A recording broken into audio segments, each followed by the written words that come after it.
Assalamualaikum warahmatullahi wabarakatuh. Terima kasih untuk teman-teman semuanya yang sudah mampir di video kami. Semoga teman-teman semuanya sehat selalu, dilancarkan rezekinya, dan bahagia dunia akhirat. Amin ya Rabbal Alamin.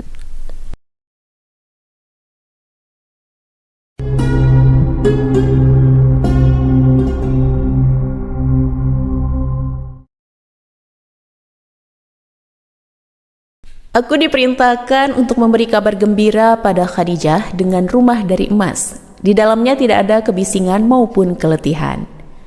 Untayan hadis Rasulullah Sallallahu Alaihi Wasallam. Ukuran pahala dan siksa di dalam syariat kita yang indah, lurus dan toleran ini ditegakkan sesuai dengan apa yang dikatakan dan dikerjakan oleh manusia. Allah Azza wa Jalla akan membalasnya sesuai dengan apa yang telah ia kerjakan. Jika amalannya baik, maka balasannya pun baik. Namun jika buruk amalannya, maka buruk pula balasannya. Firman Allah Azza wa Jalla, "Kamu tidak menganiaya dan tidak pula dianiaya." Quran Surat Al-Baqarah ayat 279. Barang siapa yang mengerjakan kebaikan seberat zarah pun, niscaya dia akan melihat balasannya. Dan barang siapa mengerjakan kejahatan sebesar zarah pun, dia akan melihat balasannya pula. Quran Surat Al-Zalzalah ayat 7-8. Ingatlah suatu hari ketika tiap-tiap diri datang untuk membela dirinya sendiri, dan bagi tiap-tiap diri disempurnakan balasan apa yang telah dikerjakannya, sedangkan mereka tidak dianiaya atau dirugikan. Quran Surat An-Nahl ayat 111. Setiap kali manusia menambah amalan kebaikannya dan mengikhlaskannya hanya untuk Allah Azza wa Jalla semata, maka Allah akan menambah pahala, balasan, dan mengangkat derajat serta kedudukannya. Allah Azza wa Jalla telah berfirman, "Sesungguhnya Allah bersama orang-orang yang bertakwa dan orang-orang yang berbuat kebaikan." Quran Surat An-Nahl ayat 128.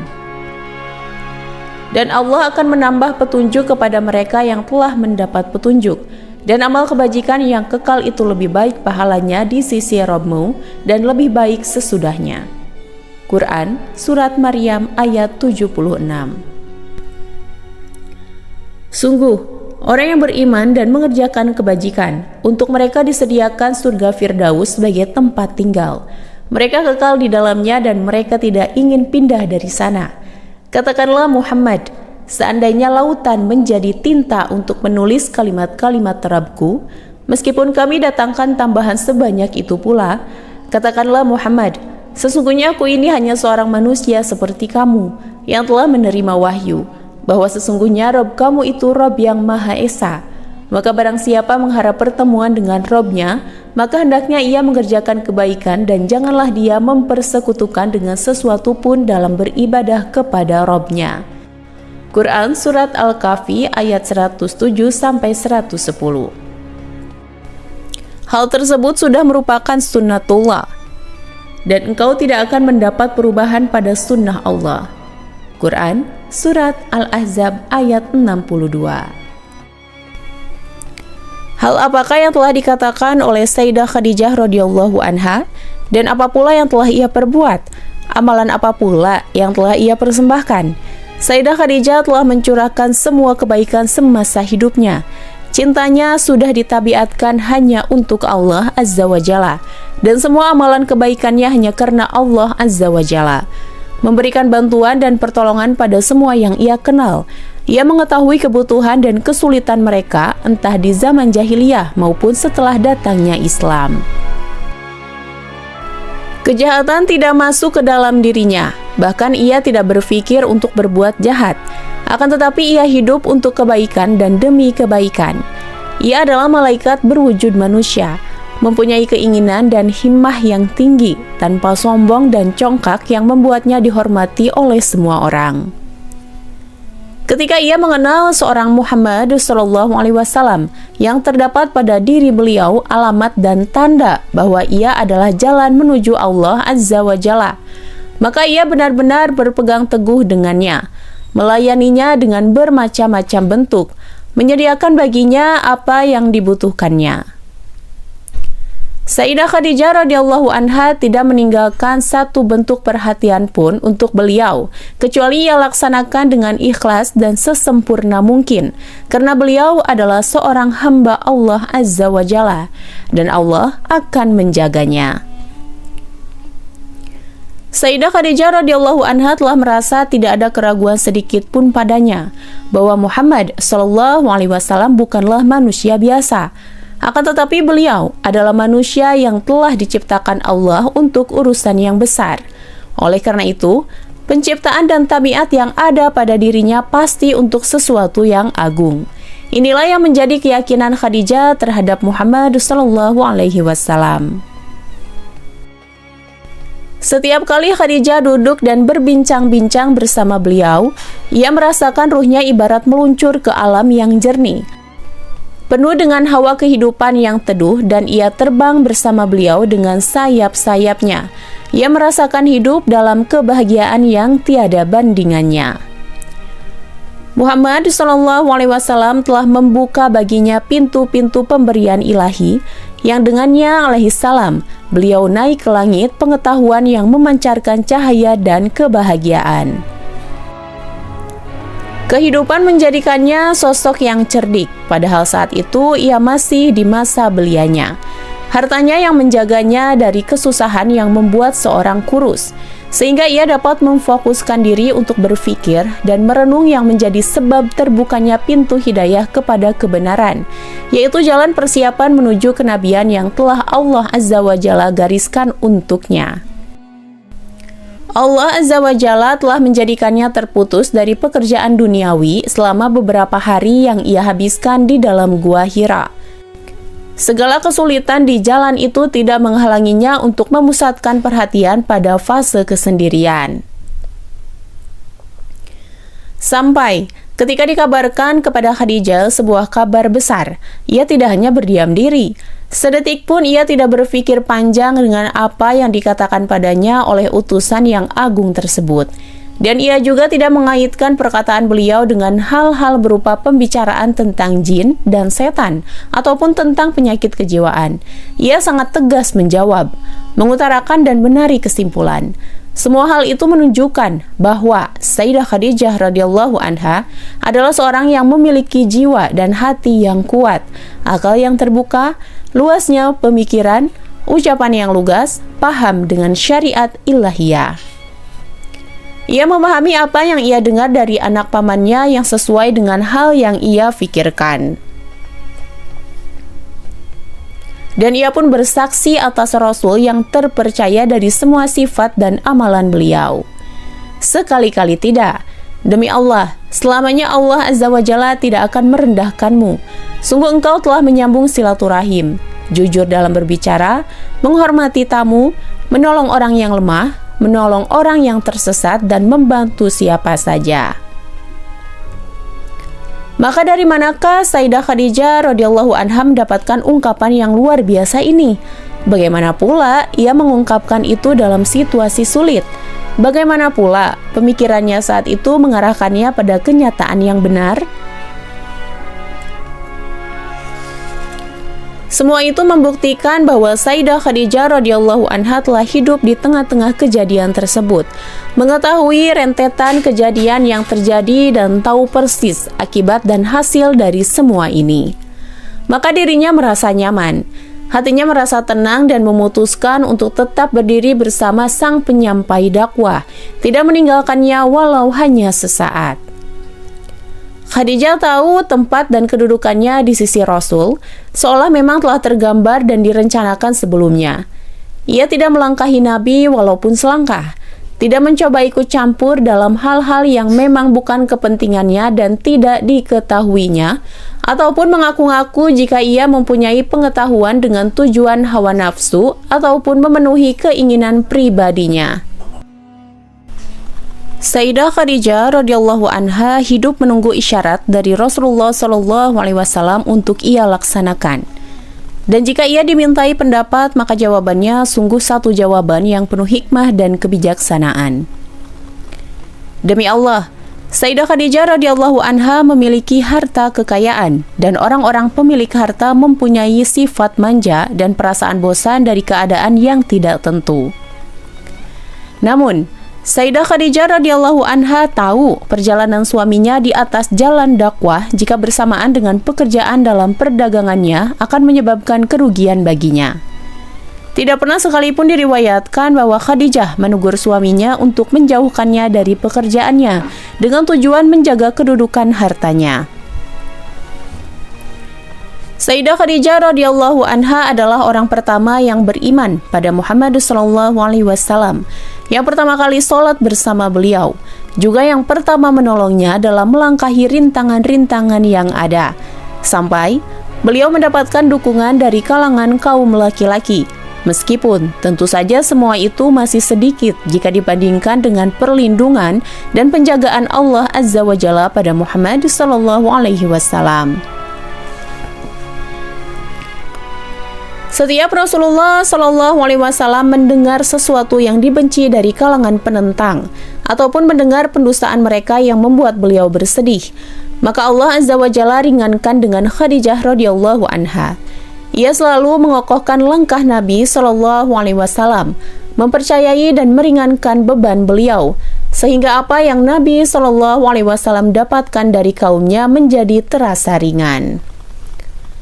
Kemudian dia ikut dengan Nabi SAW ke lembah dan meninggalkan seluruh kekayaannya dan bersabar dengan kesabaran orang-orang yang mulia. Kemudian berpisah dengan dunia menuju yang maha mulia Allah Azza wa Jalla.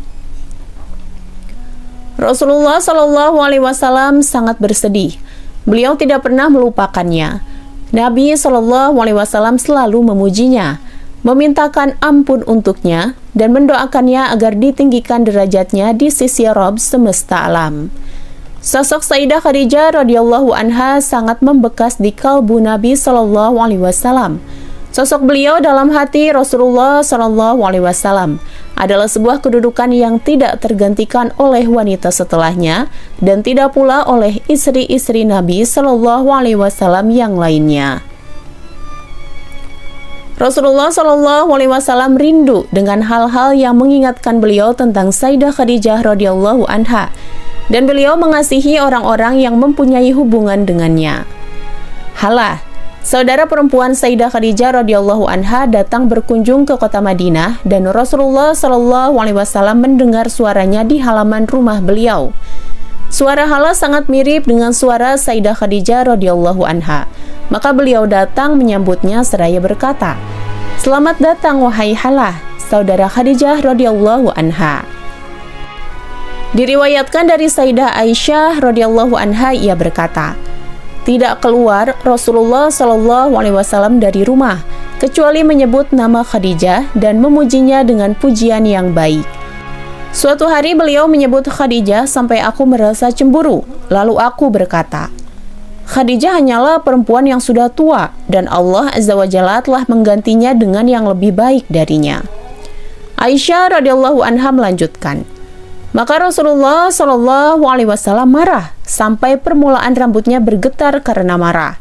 Kemudian beliau berkata, "Tidak, demi Allah, tidaklah Allah Azza wa Jalla menggantinya dengan yang lebih baik darinya.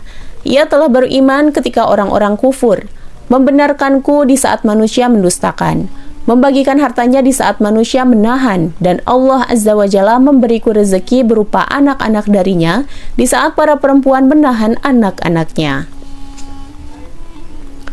Aisyah radhiyallahu anha berkata, "Aku berkata pada diriku, aku tidak akan menyebut Khadijah dengan hal yang buruk selamanya." Dan diriwayatkan pula dari Aisyah radhiyallahu anha juga ia berkata, "Tidaklah aku cemburu pada istri-istri Nabi SAW seperti cemburuku pada Khadijah radhiyallahu anha, padahal aku tidak melihatnya. Akan tetapi Rasulullah SAW sering sekali menyebutnya. Sesekali beliau menyembelih kambing dan memotong-motongnya, lalu ia berikan potongan daging itu sebagai sedekah bagi Khadijah. Terkadang aku berkata, Seakan di dunia ini tidak ada wanita selain Khadijah. Rasul Shallallahu Alaihi Wasallam menjawab, "Dahulu aku mempunyai anak darinya." Pernah pula seorang perempuan tua mengunjungi Nabi Shallallahu Alaihi Wasallam di rumah Aisyah radhiyallahu anha. Maka disambut dan dimuliakan oleh Nabi, dan beliau membentangkan sorbannya untuk wanita tersebut dan menyuruhnya duduk di atasnya. Ketika wanita tua itu sudah pergi, Aisyah radhiyallahu anha bertanya tentangnya. Ia ingin mengetahui sebab Nabi Shallallahu Alaihi Wasallam memuliakannya. Maka Nabi Shallallahu Alaihi Wasallam memberitahunya bahwa dahulu ia mengunjungi Khadijah radhiyallahu anha. Contoh lain dari kesetiaan Nabi Shallallahu Alaihi Wasallam mengingat Ummul Mukminin Khadijah radhiyallahu anha, yaitu ada seorang perempuan yang dipanggil dengan Ummu Jufar, yang dulu menyisir rambut Sayyidah Khadijah. Ia datang kepada Nabi Shallallahu Alaihi Wasallam yang berada di Madinah. Rasulullah Shallallahu Alaihi Wasallam sangat memuliakan kedatangannya. Kemudian beliau berkata, "Perempuan ini dulu melayani kami di masa Khadijah, yaitu masa yang baik karena iman." Hari-hari berlalu di kota Madinah, akan tetapi ingatan tentang Sayyidah Khadijah radhiyallahu anha tidak pernah menghilang dari benak Nabi. Setiap kali datang kenangan-kenangan kota Mekah, kehidupan Nabi di sana, perjuangan beliau, dan sikap kaum musyrikin yang terus-menerus menyakiti beliau, teringatlah Nabi Shallallahu Alaihi Wasallam pada pendamping hidupnya. Kesetiaannya yang selalu berdiri di samping beliau, selalu menjaga dan memperhatikan beliau, dan selalu memberi semangat pada Nabi Shallallahu Alaihi Wasallam. Keadaan masih sama seperti itu, sampai Rasulullah Shallallahu Alaihi Wasallam kembali ke kota Mekah. Dulu beliau keluar dari Mekah dengan sembunyi-sembunyi agar tidak terlihat oleh mata kaum musyrikin. Bersama Nabi Shallallahu Alaihi Wasallam seorang yang paling pertama masuk Islam, yaitu Abu Bakar As-Siddiq radhiyallahu anhu.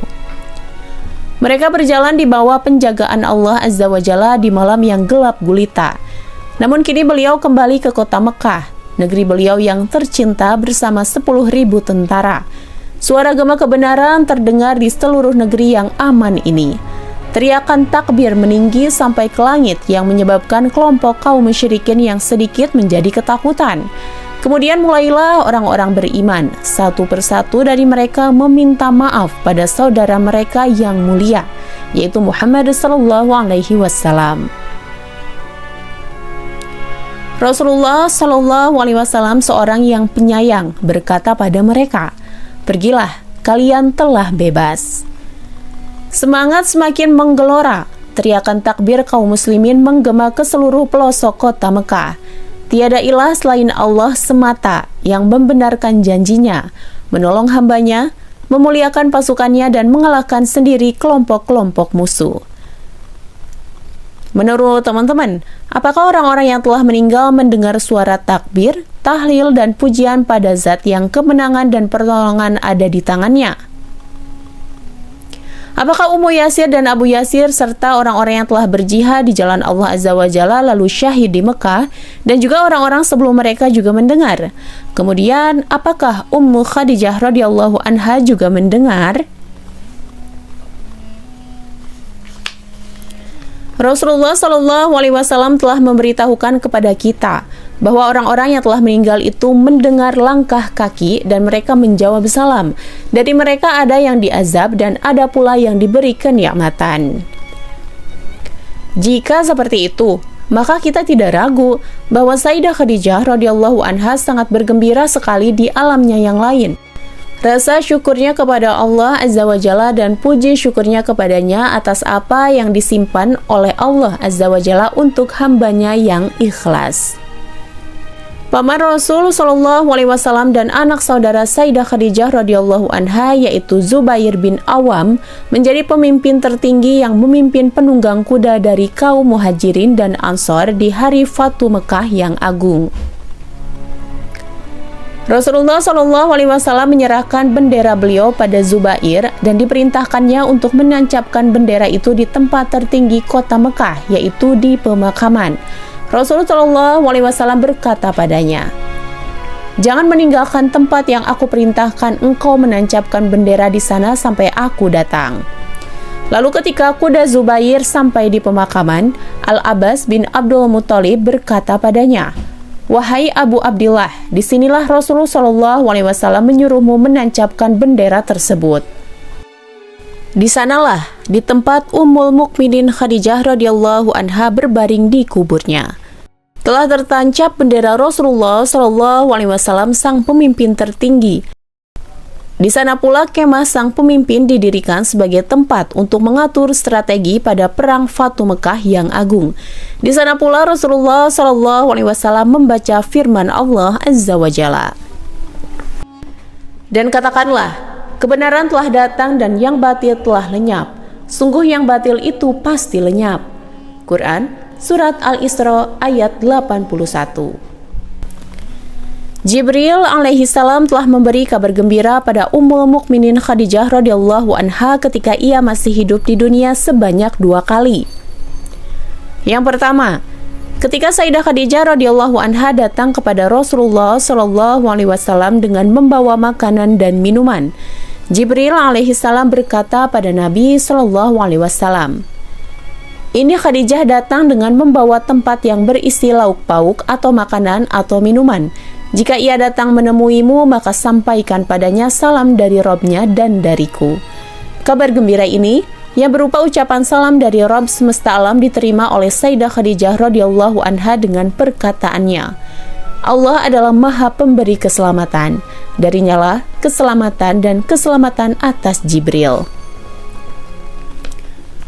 Hal ini menunjukkan dalamnya pemahaman Sayyidah Khadijah radhiyallahu anha yang menjadikan tempat menjawab salam dengan pujian kepada Allah Azza wa Jalla.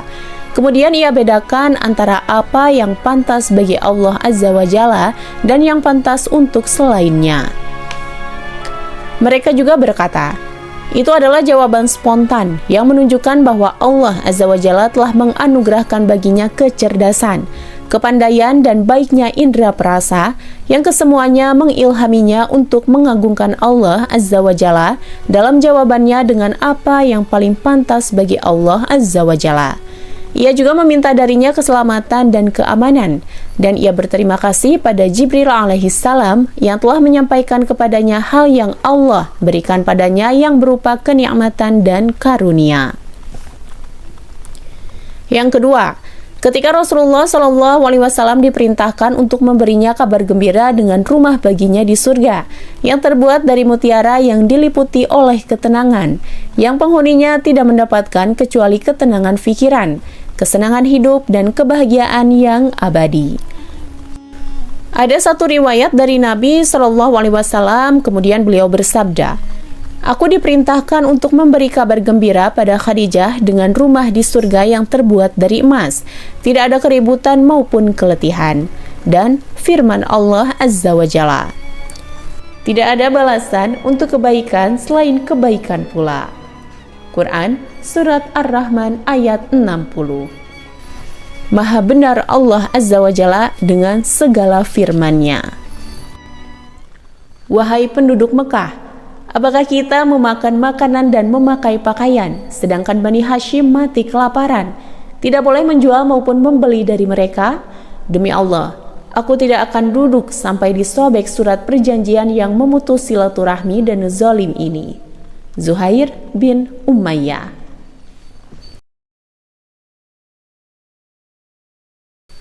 Wallahu a'lam bishawab. Demikianlah dari kami, semoga bisa bermanfaat dan menjadi berkah bagi kita semua. Amin ya rabbal alamin. Wassalamualaikum warahmatullahi wabarakatuh.